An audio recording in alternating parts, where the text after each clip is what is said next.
Hi. In this video, I want to look at 2 Corinthians chapter 4, verses 16 through 18. And I got this idea from a little sermon clip that John Piper did, Pastor John Piper. And so I will put the link to Dr. Piper's video in the video description, so you can check out his video. It's titled, None of Our Misery is Meaningless. And it's really great. It's, he's going to do, I highly encourage you to watch his video after you watch this, because he has a whole teaching where he goes into John the Baptist and what happened to John the Baptist and everything. And I'm not going to do that. So, I definitely recommend that you check out Dr. Piper's video. He does it much better than I can do it. But I did want to I wanted to talk about this, and I wanted to read the notes out of the ESV Study Bible, which I highly recommend, and I will put the link to the ESV Study Bible that I have here in the video description beneath Dr. Piper's video, so you can check out the ESV Study Bible if you like their notes. I'm going to read their notes on these verses as well, so if you like that and you want to get this study Bible. I've looked at a lot of study Bibles in bookstores, gone through the notes, looked at them, shopped around, and I am convinced that the ESV Study Bible is the best study Bible in the world. Seriously. And I've looked at a lot of them. So I really want to recommend the ESV Study Bible as well as Dr. Piper's video, so I hope you'll check out both of those links. But now to get into the text, it says, "So we do not lose heart. Though our outer self is wasting away, our inner self is being renewed day by day.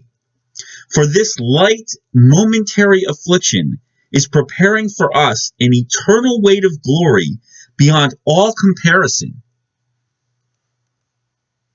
As we look not at the things that are seen, but to the things that are unseen.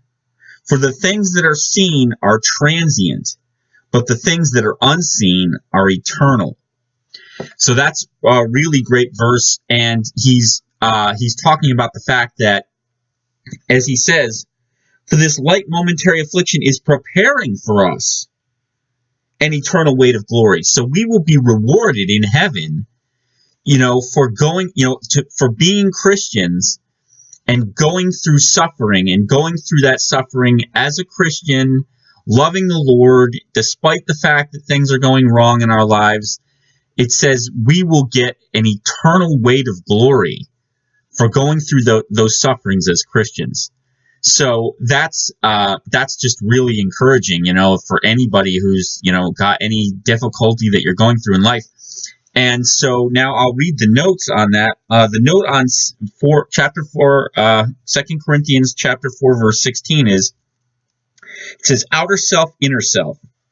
This refers to the weakening of the physical body in contrast with the strengthening of the spirit, and also assumes a contrast between Paul's life of suffering in this present evil age, his outer self, and the moral and spiritual transformation of his life into the image of God as seen in Christ, his inner self. For the inner-outer contrast in reference to the believer's moral transformation and worldly evil, see Romans chapter 6, verses 5 through 6, and then it lists some other verses that you can check out as well. I'm not going to read all the cross-references, but if you want to check those out, you can get the ESV Study Bible. It's full of great, the resources in this study Bible. It's got some sections teaching introductory systematic theology. It's got stuff dealing with other religions and apologetics. It has great book introductions. It has great study notes. It's the highest quality study Bible I've ever seen anywhere. Okay, the next verse note is chapter 4, verses 17 through 18, and it says, "Earlier, Paul's suffering was a burden too heavy to carry, but now it is a light, momentary affliction in view of the eternal weight of glory beyond all comparison." See Romans chapter 8, verse 18. "Far from harming him permanently, the affliction is preparing him to receive great eternal reward.